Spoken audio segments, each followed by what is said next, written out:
Olá, pessoal. Vamos dar sequência ao estudo das doenças que afetam o sistema cardiovascular e na aula de hoje a gente vai aprender um pouquinho sobre o funcionamento desse sistema. Na última aula nós discutimos um pouco dos aspectos anatômicos do coração e na aula de hoje vamos ver como o coração em funcionamento gera um fluxo sanguíneo. Então, a função do sistema cardiovascular é transportar substâncias essenciais para o metabolismo das células e remover dos tecidos os produtos tóxicos provenientes do catabolismo. Então, observe bem esse enunciado que trata da função do sistema cardiovascular, que o sistema ele leva para os tecidos substâncias essenciais para o seu metabolismo. Substâncias como a água, o oxigênio, alguns eletrólitos como sódio, potássio, cálcio, nutrientes, principalmente glicose, lipídios e proteínas, e também leva aos tecidos a maior parte dos hormônios, ok? Além disso, o sistema cardiovascular ele é responsável por remover dos tecidos os produtos tóxicos que são produzidos durante o metabolismo e que muitas vezes vem dissolvido na própria água que perfundiu esses tecidos anteriormente pela parte arterial. E dentre esses produtos tóxicos, nós temos o gás carbônico, o ácido lático, a ureia, a amônia e a creatinina como exemplos. Então, pessoal, o que nós temos no sistema cardiovascular é que o coração, como uma bomba, faz o mecanismo de bombear o sangue para que esse sangue perfunda as células, tá ok? Leve para essas células as substâncias essenciais para que ela possa funcionar adequadamente. Portanto, existem vasos que levam o sangue do coração para as células. Esses vasos são conhecidos como artérias.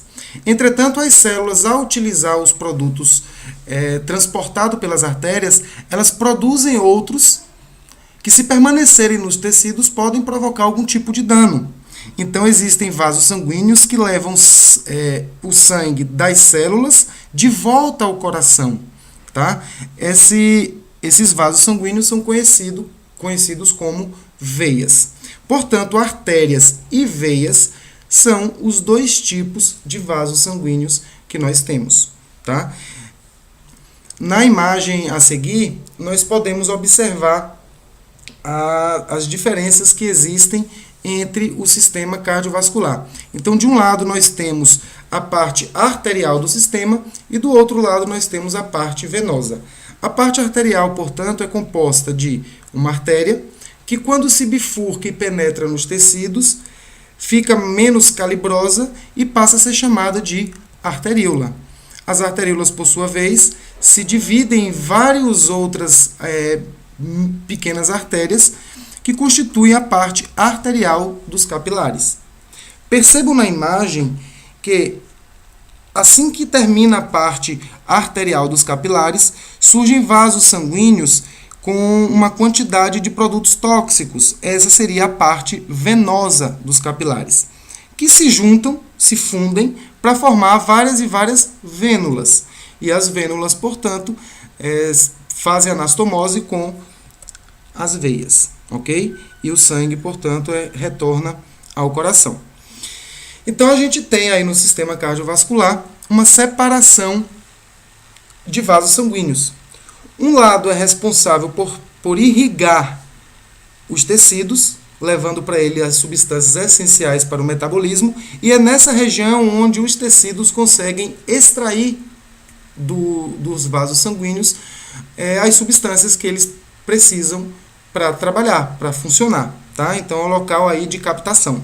O outro lado do sistema, ele é responsável pela drenagem de toda a água que saiu da parte arterial e remover juntamente com essa água as substâncias provenientes do metabolismo celular. Então, a gente tem um lado aí do sistema que é responsável pela drenagem e a remoção.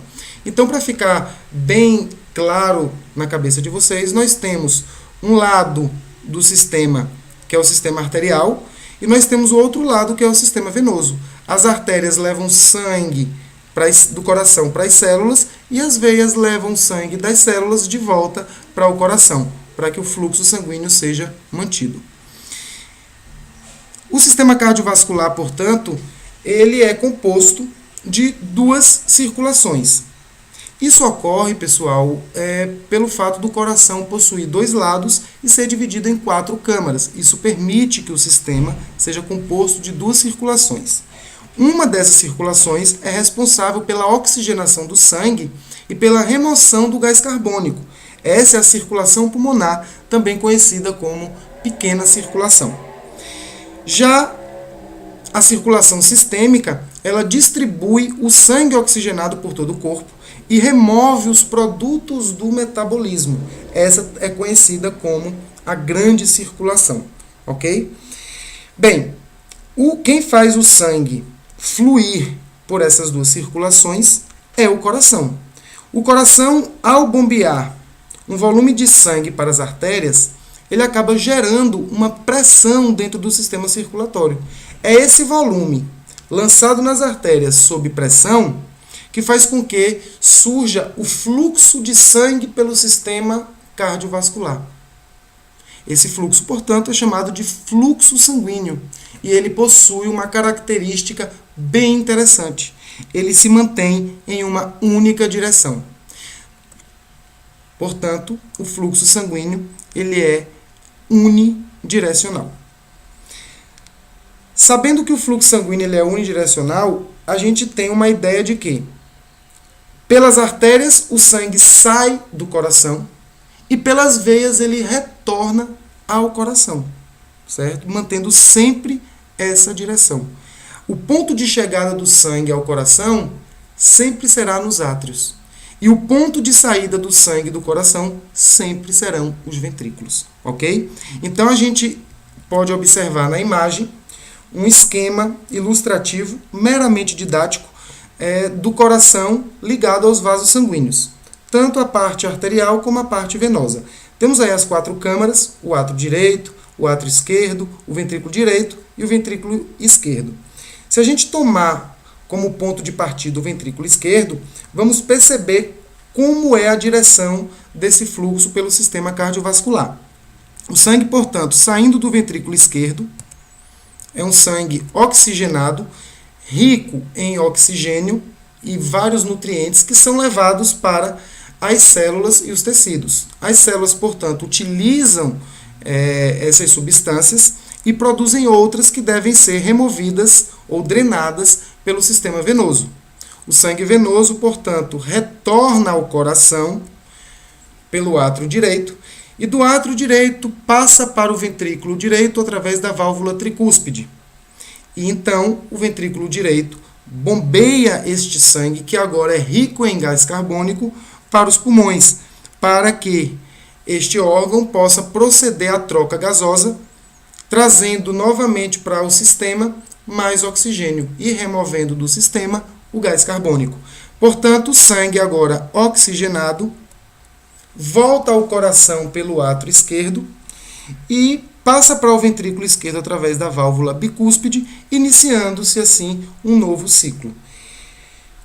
A gente vai ver mais para frente que algumas patologias cardíacas acabam interferindo nesse processo de direcionamento do fluxo, fazendo com que haja um fluxo retrógrado e provocando um congestionamento no sistema, gerando o que a gente vai ver mais para frente aí, o edema agudo de pulmão ou edema de membros inferiores, bem característico de paciente com insuficiência cardíaca direita.